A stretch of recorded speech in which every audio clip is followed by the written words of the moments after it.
Hello, and welcome back to the Rise Up podcast. Today we're diving into a powerful shift in perspective that can truly transform your communication skills and relationships. Our episode explores how the way we make others feel during conversations can lead to deeper connections and lasting impressions. Whether it's a friend, colleague, or even a stranger, the impact of focusing on their experience can be game-changing. And for those who'd like to follow along or revisit any points, we have a PDF transcript prepared, available for download in the episode description. Let's jump in and learn how to elevate our communication and make a lasting difference. In today's world, where technology seems to dominate how we interact, genuine human connection can often feel like it's slipping away. How often have you found yourself talking to someone, only to realize later that you were so focused on what you were saying that you forgot to make them feel valued or understood? Real communication isn't just about speaking. It's about engaging people in a way that leaves them feeling positive and valued. If you want to be remembered for the right reasons, consider this powerful question. How do I want this person to feel after talking to me? This simple question can redefine how you communicate, whether it's with friends, colleagues, or even strangers. Here's how you can build meaningful connections by focusing on the experience of the person you're speaking with. The question that changes everything. Most of us approach conversations with one main focus. What am I going to say? But there's a more impactful mindset shift. Instead of focusing on what you're going to say, focus on how you want the other person to feel. By centering the interaction on the other person's experience, you create a foundation for deeper connection. Think of the people who have made a lasting impression on you.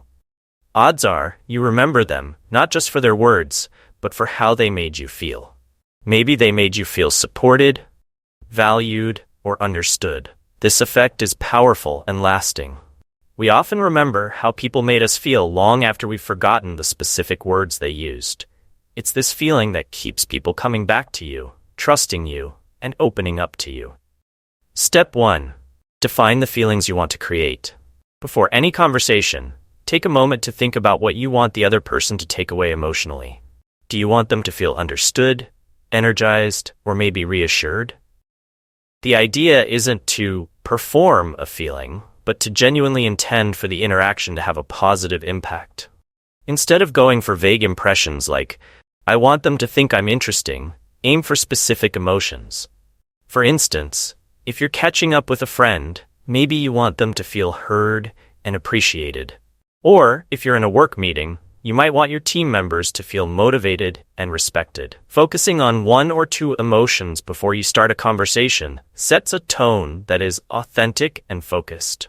With this approach, you're already creating a sense of connection because you're prioritizing how they feel, which naturally draws them closer to you. Step 2. Embrace the art of active listening.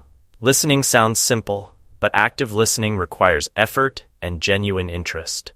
When we actively listen, we're not just hearing words.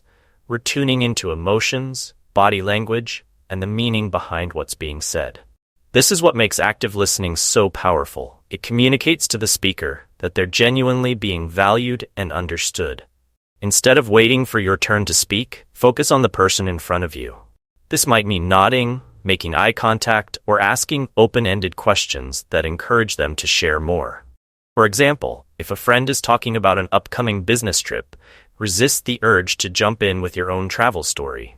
Instead, ask something that shows interest, like, how do you feel about it? Excited or maybe a bit stressed? This simple question not only shows that you're listening, but also that you care about their feelings, creating a sense of connection that goes beyond the surface. Step 3. Focus on traits that benefit both sides. The win-win approach. The key to successful communication lies in building qualities that serve both you and the person you're speaking with. These win-win traits, such as empathy, attentiveness, and honesty, are the foundation of meaningful interactions.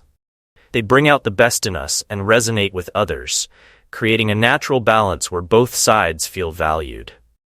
Empathy is a great example of this. It's about more than just agreeing with what someone is saying. It's about understanding and acknowledging their feelings. When someone feels that we genuinely get where they're coming from, It creates trust and openness. This is why empathy is such a powerful trait in communication. It bridges the gap between two people and allows both to feel heard and respected. The more you practice these win-win qualities, the more natural they'll feel, making it easier to form meaningful connections that people remember. Step 4. Refine your listening skills as a lifelong practice. Good listening isn't just a skill, it's an art form that can always be refined. In today's busy world, being a good listener can make you stand out immediately. A great listener doesn't just nod along, but is fully engaged, using both verbal and nonverbal cues to show interest. In a society where everyone's eager to talk, being the one who listens intently is a rare quality that people will notice and appreciate. If you're genuinely listening, you'll naturally pick up on subtle cues like tone of voice, expressions, and body language that reveal deeper layers of what's being said. When you respond to these cues with empathy, you're letting the person know they're valued. Practicing active listening will not only improve your interactions, but will also enrich your understanding of others, helping you build lasting connections. Step 5. Leave room for curiosity.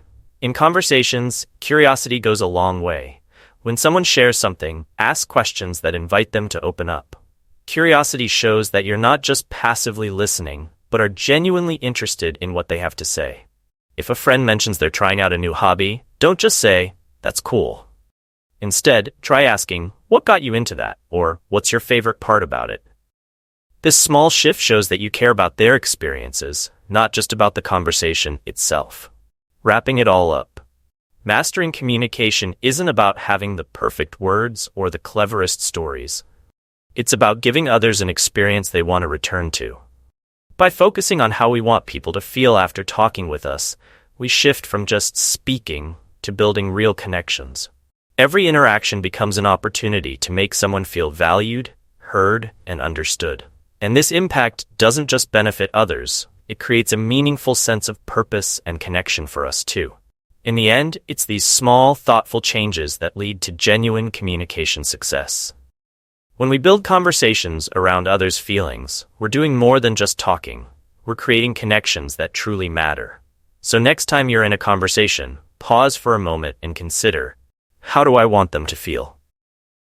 With that question in mind, you'll find that your interactions are more impactful, your relationships stronger, and your communication genuinely unforgettable. Thank you for joining us today on the Rise Up podcast. We hope this episode has given you fresh insights on how a small shift in focus can lead to major improvements in your interactions with others. Remember, the next time you're in a conversation, consider how you want the other person to feel. This could be the key to unlocking deeper and more meaningful connections. Don't forget, if you need it, the full PDF transcript is available in the episode description for easy reference. Keep rising up, keep growing, and as always, thank you for tuning in. Until next time.